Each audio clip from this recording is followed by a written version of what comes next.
You know, they wouldn't let me in, and so I just like stand by the door and listen to when they blast their records. And one of my brothers always played Billy Squier. Then I have a middle brother who they're all older than me, but he introduced me to like different shit. He introduced me to like the Butthole Surfers, Tom Waits, oh geez, Leonard Cohen,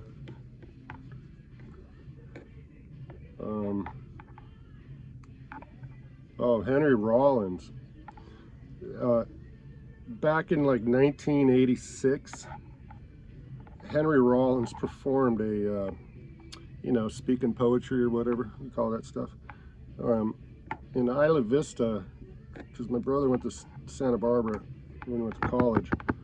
And the college town in Santa Barbara is like the Isla Vista area, or was back then.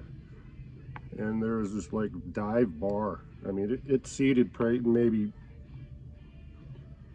I don't know, it was really small. I think it seated like 20 people or something, if that. And so my brother heard that Henry Rollins was gonna do a poetry talk there. I forget what it's called. And so he took his video camera and went there, and he asked Henry Rollins if it was okay for him to film while he was doing his thing. And Henry said, "Yeah, shit, yeah." And and it's like I said, it's from like '86. And the shit Henry Rollins talked about was fucking phenomenal. I mean, this is back in '86, mind you. And just, oh my God. And then I saw him, oh yeah, I forgot. And then I saw him in at Chico State, California. I went to a junior college next to Chico, down the street from Chico. And Henry Rollins showed up again, and this was like 95. This is 95. This is like 95, 96. It's like 10 years later. And yeah, he showed up at Chico State to do his thing, and so I went and saw that. Oh, that was really good. But I enjoyed his one in I think it was '86 in Isla Vista, the one my brother recorded. I like that one better. They're both great. Anyways. Oh yeah, I was talking about my middle brother. Yeah.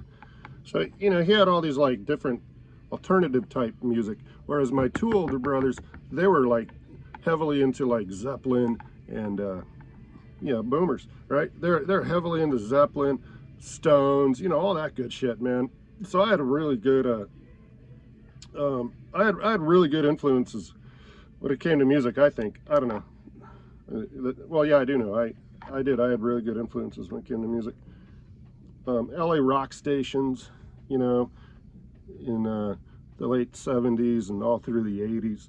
Those are very influential to me. You know, that's all I had basically in that, and my cassette tapes and my vinyl. So, and then I expanded my horizons when I got a little bit older. I started listening to reggae. You know, started listening. You know, I was familiar with Bob Marley and the Wailers, and then I got familiar with Peter Tosh, his music, and then Bunny Wailer. Oh my God, I love Bunny Wailer. Holy shit! And then like, you know, then I discovered Rita Marley and the ladies back there, and you know, I learned about them. Because, you know, when I was younger growing up, I thought it was just Bob Marley and the Who? The Who? Bob Marley and the Wailers. Oh, you mean Bob Marley? So, you know, so when I got older, I thought, you know, I learned that it's not just Bob. It was all of them. Dude. And I love Bob. Who doesn't? And then I got into, who is this? I don't know. Anyways, And then I got into, you know, other reggae artists like, oh, it's on the refrigerator. The Little Chicken Man, Little Chicken Man, Lee Scratch Perry, stuff like that, you know. I really got into it because, I don't know, just really enjoyed it. And then spoke to me, still does. Then I got into Irish music. I got into like Irish, traditional Irish music. Man, and I started learning how to dance to the Irish soft shoe. You know, I used to compete in the soft shoe. I competed once in, well, I used to compete in Chico, not compete in Chico, California, but we would go to like Irish events and we'd dance there and stuff. Me and a handful of other people. And then I joined this, I started going to this other Irish dancing school, and we would go, we went to Laughlin, or was it Vegas? No, we went to Laughlin and performed in a, what's called like a feis, F-E-I-S. It's Gaelic. Maybe it's a fish, feis. I think it's feis. Oh shit, did I do that? Oh, I forgot something here. What did I do? Oh, no, I didn't. What the hell did I do? It doesn't look right. See, I got talking and I don't know what the hell I just did. This one got to come off? Yeah. I don't know. I got to go into that. Yeah. And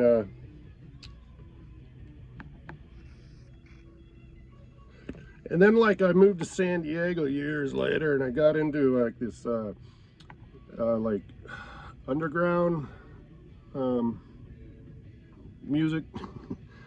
I forget his name. He's a hardcore punk rocker. Anyways, I got into like this.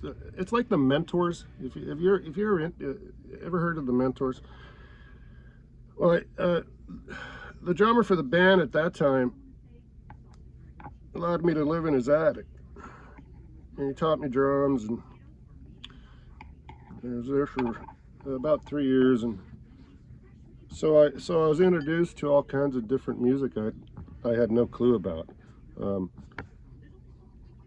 You know, the Dead Kennedys, you know, punk, you know, a lot of good shit. You know, anyways, but mainly it was focused on the Mentors because, you know, Moostic was my landlord, and he was offering, he offered me to, you know, play, to get behind the set so he could play guitar while we're in his garage and his music, whatever. And so I was like, yeah, he taught me the basics so that he would have someone to play guitar along, because he, you know, he's a drummer, but he also liked playing guitar. So he taught me the basic beats on the drums, so you know, I could play along with him while he played guitar. You know, he was like, yeah, I need a drummer to do that. And so he taught me, and so I'm purling now. And this reel's gonna be pearls. Why is it so fuzzy? Goddamn. So while I was there, that's when I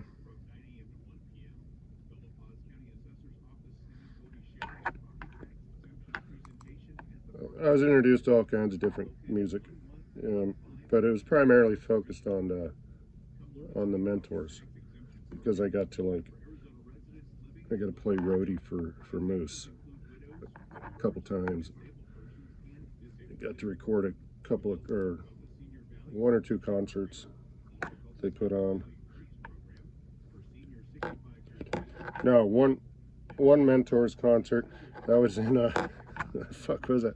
That was like over, I don't know, somewhere in Southern California. I can't remember. Around Riverside County, San Marcos. It was in San Marcos. And then like just Moose, when he asked me to record him, I'd, you know, whatever. had like these little gigs he'd go to by himself, little like open mics and shit. It was a blast. But anyways, so it was like, you know, I got in all this music. I was like, whoa, and I was like, this is kind of fucking crazy, man. What's up with all these lyrics? And then, you know, further I got into it and got to know a couple of the members, and I was like, oh, okay. I see what's going on here. They're pissing off all the right fucking people. That's what they're doing. And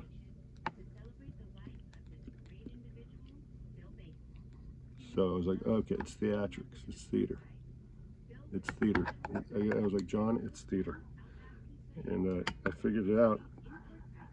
And that was that way I was able to, you know, that led to other bands and other bands of that genre, or the underground punk rock genre or whatever. What was that guy's name from New York? He ended up dying. I can't remember his name. He was like probably the most hardcore frontman ever. Like fucking ever.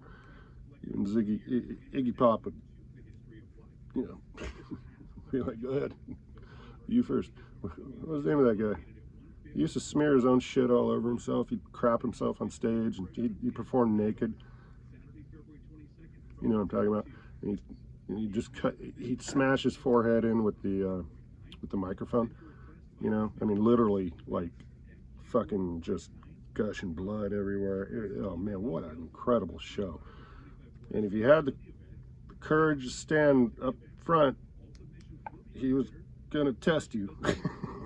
He was gonna throw some of his own fecal matter at you mixed with blood.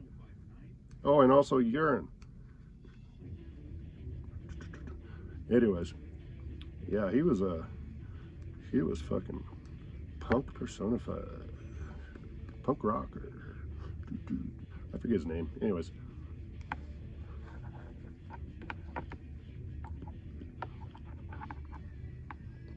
so oh shit, I was gonna purl. Oh, okay, that's cool. Yeah, I let it go in the back, so I'm gonna pull it in the front. You know, I'm just mixing it up. I'm not gonna be like, oh shit, I knitted where I thought I was gonna purl.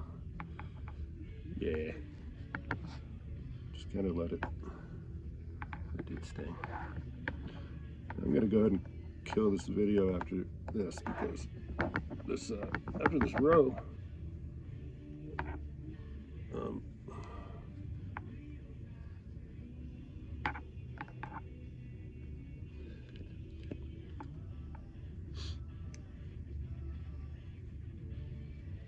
so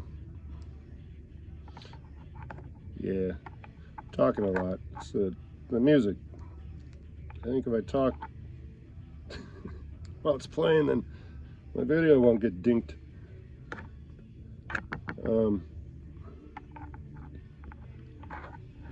Yeah, I gotta eat.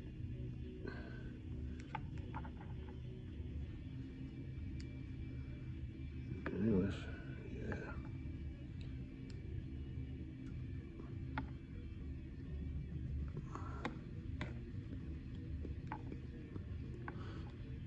So I'm looking forward to this summer. I'll be leaving the desert. I'll be heading to the mountains. I don't know where. I'm thinking New Mexico. I was in the Arizona mountains last.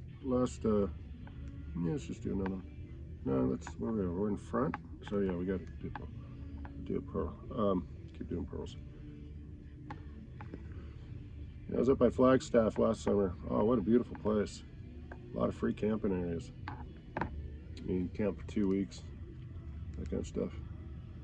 Oh, yeah. And the Flagstaff area during the summer is just perfect. The weather. Oh, my God.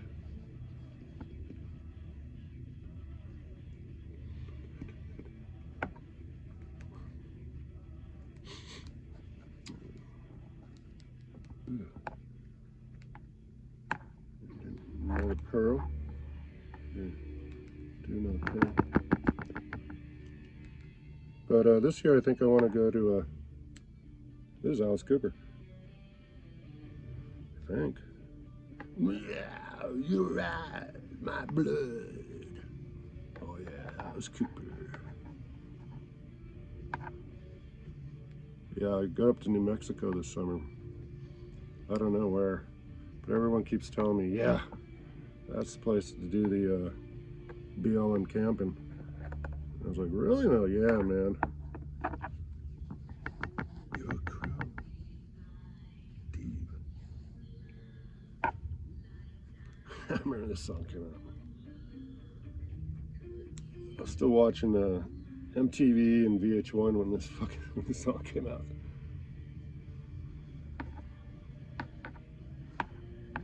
Touch, don't touch.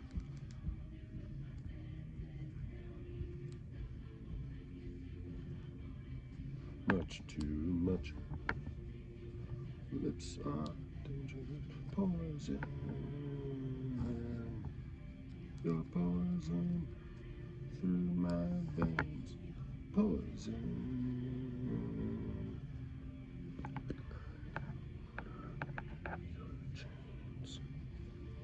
Wow, this is old, man. This song. I mean, and this is like,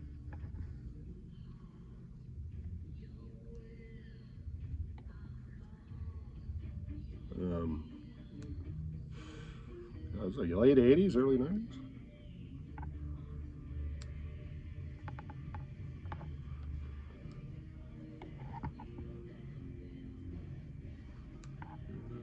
Needles and pins and pins. Yeah, man.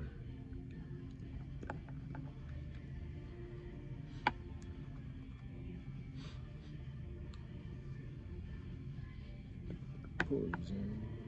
So, I'm almost done with these pearls here, and I'm gonna. Oh man.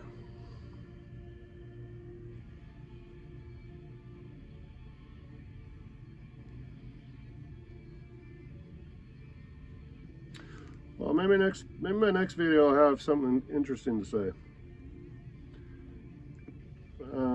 I just don't like sitting here just knitting. If I'm gonna do a video, I want to either play some music or, and if I play music, then I have to talk. I think that's still the rule. I don't know, man. Tell me to stop. Much. It's venomous poison. Her lips are venomous. Or their lips are venomous. Oh, I get it.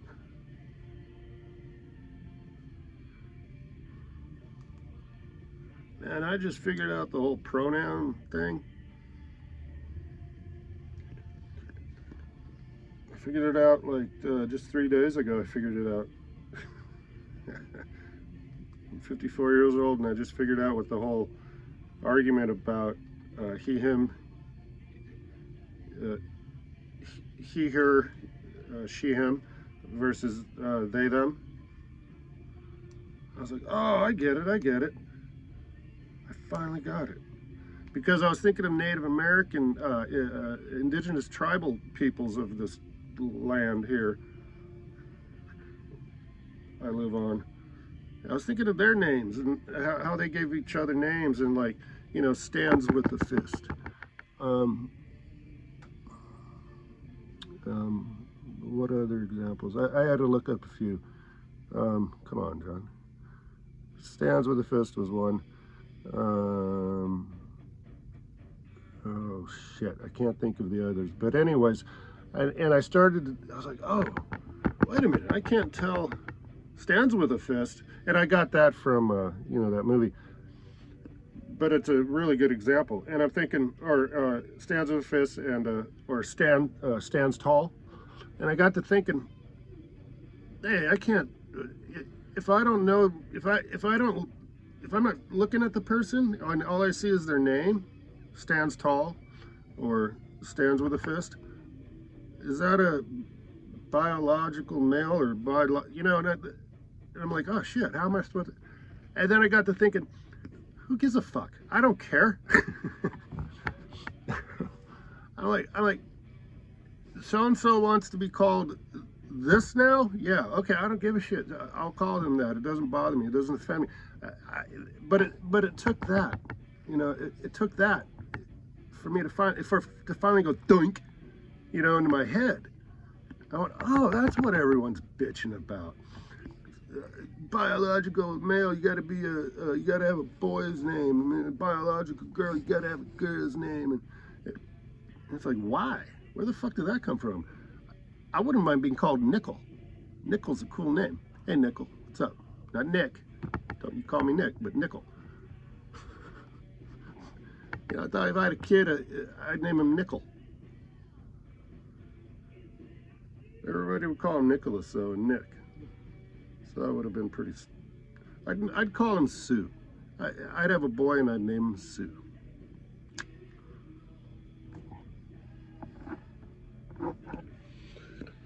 So I thought, man, this is what everybody's fucking having a shit fit over.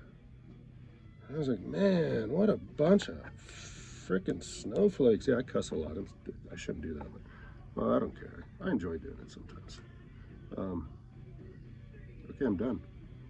Woo. This is Kiss, by the way. Yeah, Kiss, man. It's the first hard rock album I ever had. It was called Kiss Love Guns. And my mom found it. She had my older brother listen to it.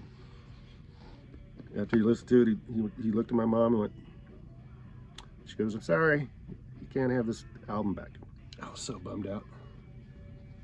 Oh, and Love Gun.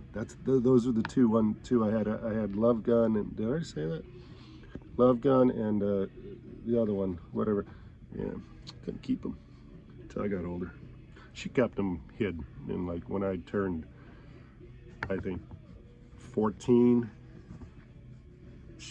I found him laying on my bed one day in my bedroom. I was like, ah, cool. Okay, I guess 14's cool. You can listen to Kiss with 14.